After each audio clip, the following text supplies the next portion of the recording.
Okay friends, timer control discuss करते हैं। चलो आगे बढ़ते हैं। टाइमर कंट्रोल जो है ये बहुत ही सिंपल और एफिशिएंट कंट्रोल है। Timer control is used when user wants to perform some task और action continuously at regular interval of time. हर 2 घंटे, हर 5 मिनट के बाद, हर 1 सेकंड के बाद कुछ ना कुछ टास्क इंप्लीमेंट करते रहना है। ऐसा कोड अगर हमको करना है तो टाइमर कंट्रोल जो है वो बहुत हमको काम में आने वाला है। इसकी टाइमर कंट्रोल की एक इवेंट है टिक इवेंट।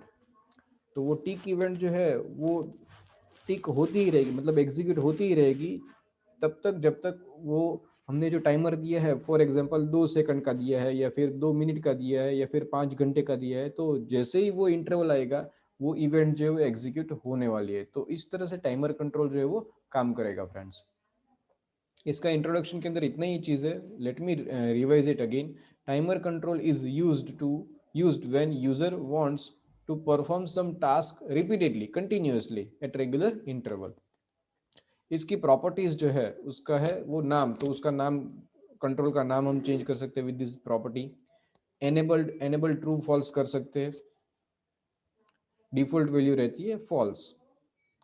फिर इंटरवल, तो ये काम की प्रॉपर्टी है फ्रेंड्स। इंटरवल के अंदर हम टाइम सेट कर पाएंगे in millisecond. It is used to specify interval in milli second.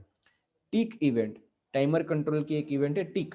तो tick event of timer control generates after the time which is specified in interval property. Interval property के अंदर हम time जो है वो मिली second के अंदर specify करेंगे फ्रेंड्स। अगर मुझे 5 सेकंड के बाद कुछ टास्क इंप्लीमेंट करवाना है, आफ्टर ईच 5 सेकंड, हर 5 सेकंड के बाद कुछ काम करवाना है, ठीक है, तो मैं इंटरवल प्रॉपर्टी के अंदर 5 सेकंड के लिए मुझे देना पड़ेगा 5000, क्योंकि ये मिली सेकंड है friends. 1000 millisecond is equal to 1 second. तो 5000 में अमाउंट दूंगा तो हर 5 सेकंड के बाद वो टिक इवेंट के अंदर जो भी कोड लिखा होगा वो एग्जीक्यूट होगा। तो इस तरह से टाइमर कंट्रोल जो है वो काम करने वाला है फ्रेंड्स। इसकी मेथड इवेंट डिस्कस करते हैं। एक ही इवेंट है जो टिक इवेंट, जिसके अंदर जो भी हम कोड लिखेंगे, tick event of timer control fires continuously after the time which is specified in the interval property of timer control। इसकी दो मेथड भी है, start and stop. Timer control का नाम लेके उसको स्टार्ट कर सकते हैं और फिर उसको स्टॉप भी कर सकते हैं। तो छोटा सा इसका इंट्रोडक्शन है। ये हमने थियोरी इसका खत्म कर दिया। Now let us discuss practical stuff friends. Okay, let us start practical implementation. Friends, ये स्क्रीन का इंट्रोडक्शन ले लेते हैं हम। इसके अंदर स्टार्ट, स्टॉप एंड इंटरवल, ये ऐसे 3 बटन है। ये एक क्लॉक है और ये एक काउंटर है। ये जो चीज़ है ये लेबल है यहाँ पर रखे हुए वो। अभी हमको तो टाइमर कंट्रोल सीखना है, तो टाइमर कंट्रोल है कहाँ पर? कहीं पर नहीं दिख रहा है। Timer control is over here. कहाँ से कैसा आएगा? तो टूल बॉक्स में जाके timer control, let me search here, यहाँ पर सर्च करता हूँ से टाइमर। तो टाइमर कंट्रोल आ गया। इसको ड्रैग एंड ड्रॉप करके अगर मैं फॉर्म के ऊपर रखता हूँ कहीं पर भी, तो देखिए फॉर्म पर नहीं, यहाँ पर नीचे कंपोनेंट ट्रे के अंदर आ जाएगा। पहले टाइमर एक कंट्रोल लेके ही रखा हुआ है तो टाइमर 2 आ गया।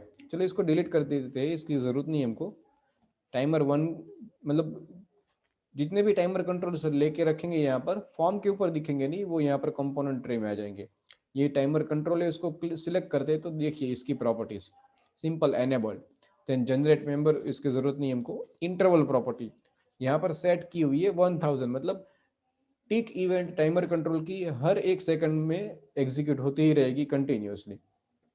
लेकिन ऐसे ही नहीं फ्रेंड्स, हमको टाइमर को स्टार्ट करना पड़ेगा। इसकी एनेबल प्रॉपर्टी फॉल्स है। जैसे हम इसको स्टार्ट करेंगे इसके enable property first of all true हो जाएगी और फिर ये स्टार्ट होगा।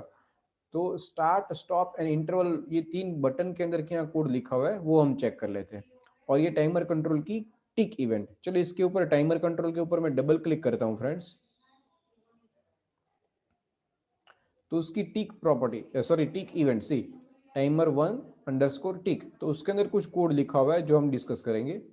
उसके अलावा स्टार्ट, स्टॉप एंड इंटरवल, ये 3 बटन के ऊपर क्या कोड लिखा है वो चेक करेंगे। And this is LBL clock. See this is one label जिसकी अंदर 1 लिखा हुआ है। इसके फॉन्ट के अंदर जाके इसकी फॉन्ट बड़े कर दिए और कलर चेंज किया, दैट्स ऑल।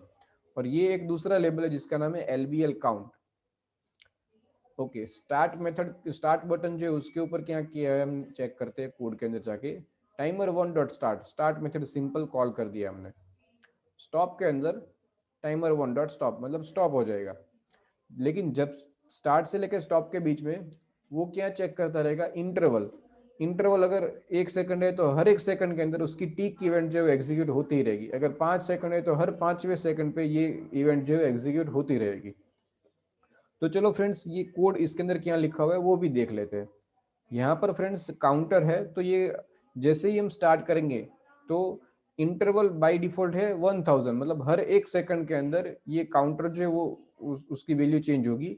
और इसके अंदर टाइम, तो टाइम ऐसी चीज है वो तो कंटिन्यूस चेंज होती ही रहती है, तो वो भी हमको चेंज होती हुई देखने को मिलेगी। तो टिक इवेंट के अंदर क्या कोड लिखा है वो देख लेते हैं। सी एलबीएल काउंट डॉट टेक्स्ट, मतलब उसकी टेक्स्ट प्रॉपर्टी जो है उसके अंदर 1 का इंक्रीमेंट करो। तो उसके अंदर 1 2 3 ऐसे इंक्रीमेंट होता ही रहेगा। और फिर जो लेबल है फ्रेंड्स, लेबल जिसको हमने क्लॉक के लिए यूज किया हुआ है ऊपर वाला, उसके अंदर हम क्या करवा रहे हैं, डेट डॉट नाउ, मतलब करंट डेट एंड टाइम की प्रॉपर्टी जो भी हमको मिलेगी, करंट सिस्टम डेट, उसको हम स्ट्रिंग के अंदर कन्वर्ट करके वहां पर पॉपुलेट करवा रहे हैं। और अगेन मैं रिपीट कर दूं, ये जो कोड है वो एग्जीक्यूट होगा जब ये इवेंट फायर होगी। और ये इवेंट कब फायर होगी, टाइमर कंट्रोल जैसे ही स्टार्ट होता है और इंटरवल के अंदर जो टाइम सेट किया हुआ है उतने ड्यूरेशन पे ये इवेंट एग्जीक्यूट होती रहेगी। इसके अलावा एक और बटन लिया हुआ है हमने, इंटरवल। तो इंटरवल जो है वो बाय डिफॉल्ट, ये टाइमर कंट्रोल जो है उसका इंटरवल बाय डिफॉल्ट जो है वो 1000 है, मतलब हर 1 सेकंड।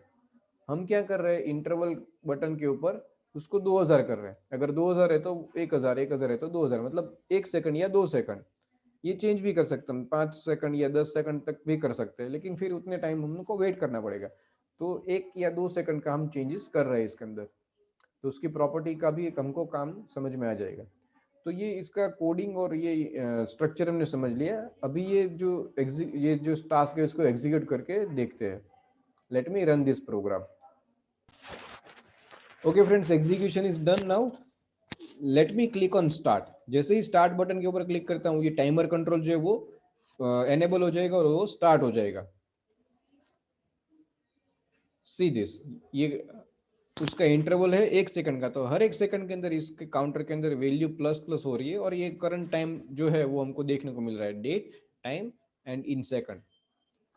अगर मैं इसको स्टॉप कर देता हूँ तो स्टॉप हो गया।